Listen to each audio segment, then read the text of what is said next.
Sunderland fan Michael says, so many posts yesterday from complete idiots criticising Rigg, Adingra, Isidore, Brobbey. Absolutely moronic.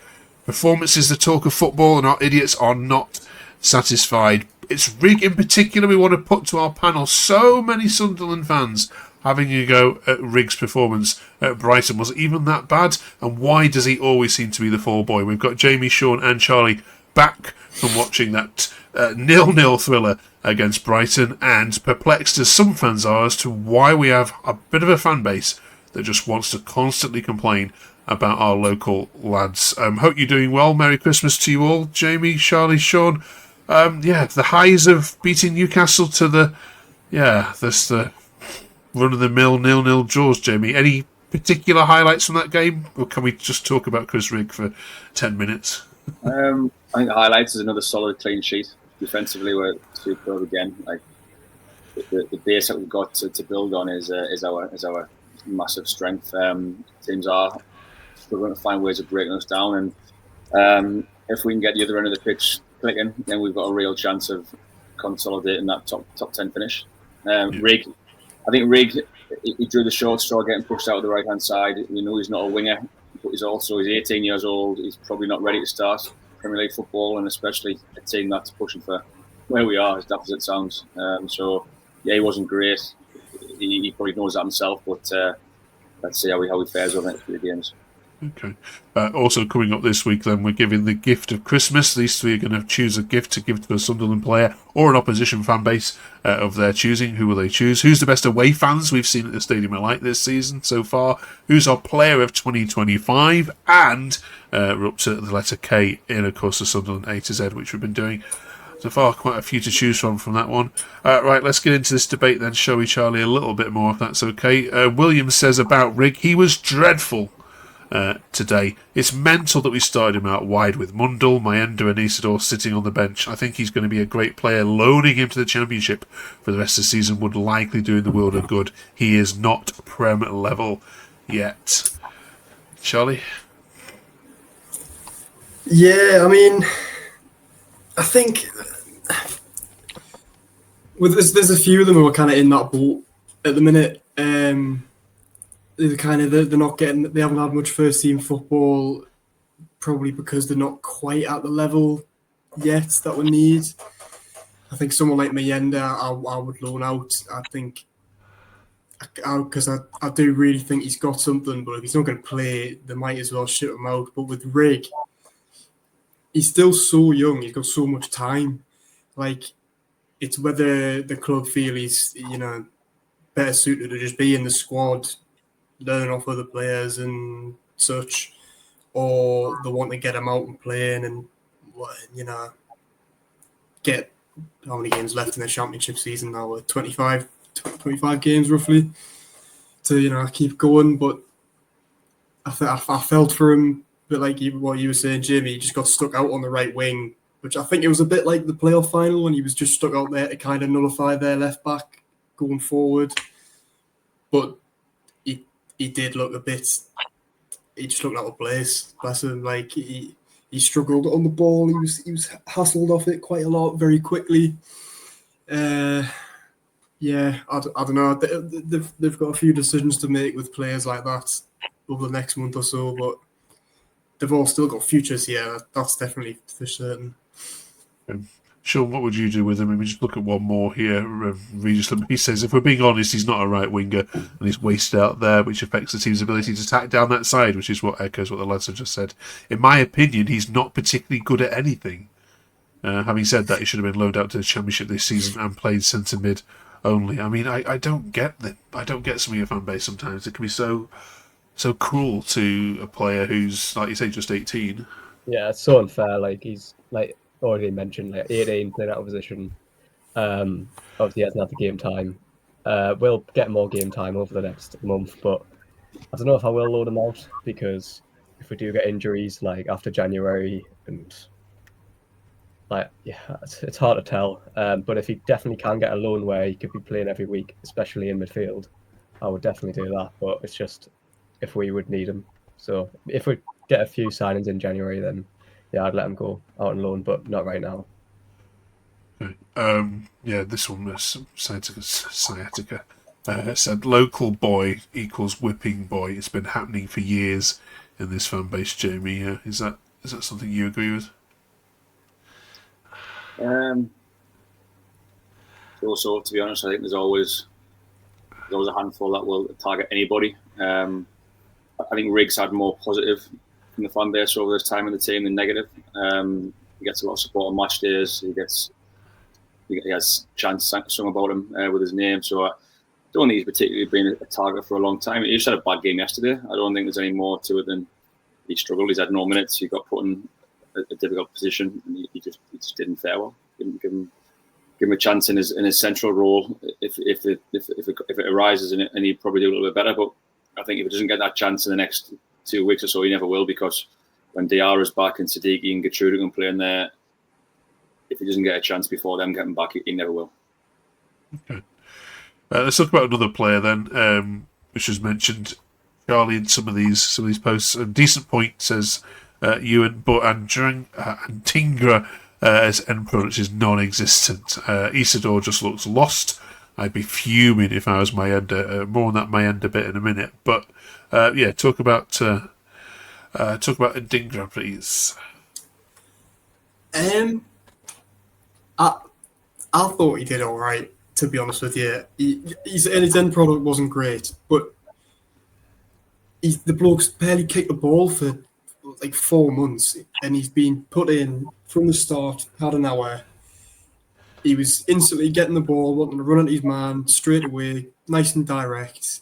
He had the beating of him in the main, put a couple of half-decent balls across, which no one was anywhere near. Bless him, but it is what it is sometimes for a winger. I think there's a player in there for him, and he's definitely going to have his chance over the next month. I mean, I think him and Mundle will probably end up sharing minutes, but Mundle's not played properly because he's been injured as well. But I think he's struggled a lot more than I thought he would when he came off the bench. So I wasn't that surprised to see him not start, because I did think he would, but I wasn't particularly surprised. Oh, speaking of, sorry, the lads have just came up on the screen on the darts as we're filming this, by the way. Trey Humes just showed up. And then, so I don't know. I think Labrie clearly rates him as well, which makes it a bit more odd as why he's not got a game. He's backed him a lot whenever he's asked. So, I don't know. I'm hoping he just kind of something clicks with him, and even if it's just getting an assist, a nice and easy assist to just like get some confidence in him. I don't know. But I thought he's been getting some harsh criticism from yesterday, which can be said for quite a few of them yesterday, in fairness. There's been a lot of weird criticism of a few of the players, but yeah. What's that you've been saying? What's that about, Charlie? I don't get it. I mean, you're on a high from last week. I mean, you didn't lose.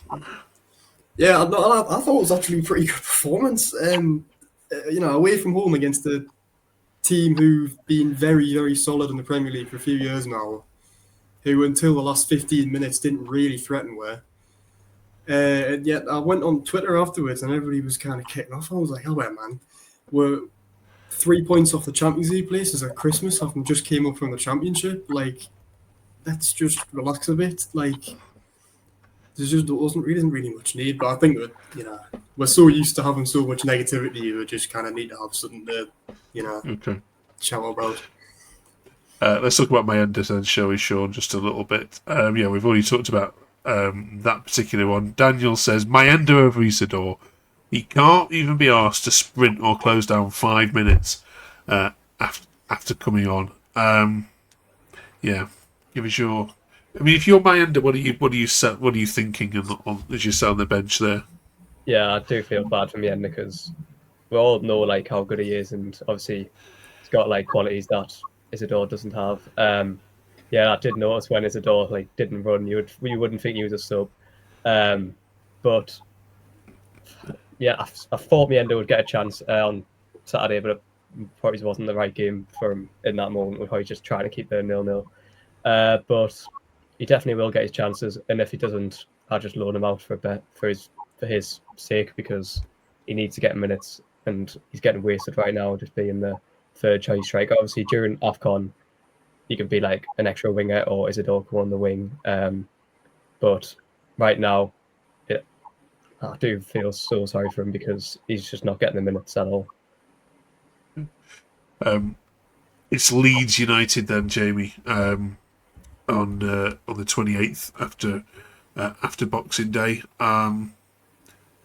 Bit of spice, or a bit of needle still between the teams after what happened, of course, in the Championship, and this was the game last season when, of course, Melier, I think, threw it in his own net, wasn't it? In that fixture, yeah. I think just revisiting like the Isidore comments, like when Isidore came on, we were playing low block. Like he didn't need to go chasing and pressing the ball up high. He was like, I think some fans expected us to go chasing the ball. That last 20 minutes, we sat with the lowest block. And Isidore was in our own half, just kind of working side to side. Like I think some fans just expect him to go and chase. Absolutely does my nut in when people complain about that. It's so annoying. He came on and he was like a fifth midfielder. We didn't really have a striker on at that time. He came and just kind of helped fend off any kind of balls in our kind of middle area of our half. And I don't know what some people expect away from home the last 10 minutes. It's like just relax, but it's crazy. But Leeds have hit form, haven't they? Leeds have kind of turned a corner a little bit. I think I was reading today they've changed the formation and they've gone like a 3-5-2, and all of a sudden they're scoring goals quite comfortably. It'll be a tough game. I think a lot of people expect us just to turn up and roll them over with our home record, the derby. But we've got big players missing again, and they're on form. They're on a bit of a run at the moment, so it'll be harder than people think, and they'll bring a lot of fans up, and it'll be good atmosphere. It'll be a big game. Yeah. Are you surprised, Jamie, that they haven't done better than people might have expected, or are they exactly where you thought they would be? Yeah. I thought we'd all be down there, to be totally honest. I thought we'd all be where Leeds are. Let's be totally honest about it. I think we'd be happy if we got asked this question at the start of August and someone said you can have the points that Leeds have got now, would you take it? We'd have said yes. We've just got a bit of a fairy tale with what we've got, because Leeds are well and truly in a good position, really, in terms of fighting the steal. Yeah. Okay. Still to come this week, we've got our A to Z plus. We're asking these guys to gift some Christmas wishes. First of all, Charlie, just while we're on the Stadium of Light, who's been the best away fans you've seen so far? There. I'm on the other end of the ground, and they all sound the same. But on my end, I always feel I don't know. I can't really think of a standout. I feel like Everton were pretty good on the Monday night. To be fair, I'm not just saying that for you. I genuinely do think they were quite good. Okay. Arsenal as well, I think, quite good. Yeah, I'm near the away fans, so I'm trying to think of what games have we had. Yeah, I think Arsenal were loud. I wasn't at the Everton game. I think West Ham first game of the season. I think they were loud until like the second half. Yeah. But Newcastle weren't loud at all. They were awful. They were the worst away fans. Still giving it. Jamie, are you near the away fans? I sit underneath them, so yeah, I think Everton. I think followed by Arsenal. I think the fact that both two late games, later kick-offs, give you a bit more of a chance to get points down. Yeah. So I'll probably say Everton, especially kind of with the way the game started with it, the Bradley Lowry kind of chance and that sort of thing. So it just set it off well, and I think you started well in the game as well. So it was probably Everton. Okay. Good stuff. Right then, on to the A to Z of Sunderland. We're up to letter K. Anyone got a good one for this one? KLD. I know it's a bit of a because I'll allow it. Yeah. Everything's happened since KLD's joined. God knows where it would have been without his ownership. So I'll just say that. Shouts. Any others? I was going to say Bobby Kerr, the captain when they won the cup final in '73 when they beat Leeds. Funnily enough. Shouts. Any more, Charlie? No. To be honest with you, I had a mind blank. So okay. Yeah, no one putting Roy Keane in. No. Yeah. You wasn't that great for us, to be fair. He did Okay, all right. Still up and up. Legend. He was just before my time, and then when everybody wanted him to come in before Alex Neil, it was doing me head in because I knew one who went very well. So, nah, Okay. not for me. Right. We'll go with Sean then, shall we? Yeah. All right, good stuff. Right, Player of the Year then, please. 25, nearly an end. So from January all the way through now to December. Who deserves our Player of the Calendar Year? Jamie? Dan Ballard. Yeah, Head and shoulders from January. You might say that, yeah. Charlie? Yeah, it's between Ballard and Hume, really, and Hume's probably been the more consistent across the entire year, but Ballard, he's had his moments, and then the last few months have just been absolutely unbelievable. Sean? Yeah, I would say Ballard, yeah. I want to be different, but yeah, it's got to be Ballard. Smashing. Right then, finally this week, as a bit of a Christmas bonus, we've asked Jamie, Sean and Charlie to choose a gift that they can give to any Sunderland player, or they can package it up and give it to a fan base, or a manager, or a referee, anybody they want to do with the Premier League, or even the Championship if they wanted to. Sean, who needs a gift this Christmas? Wasn't expecting to score. We'll come back to you. Come back to you in a minute. Sorry? Nick Walter-Martin deserves a gift. Give us a gift. So. Okay. Jamie? I'll give them some tissues because they're still crying about last week, and it was an own goal, so it didn't count. We had to score for it, so yeah, I'll hand some tissues for them. Brilliant. Charlie? I'll grant Nordi Mukiele 3 wishes for anything that he ever wants in his entire life, because he's just the greatest player of all time, and I love him. Brilliant. Super. Right. Let us know in the comments what you would have chosen for that particular one as well.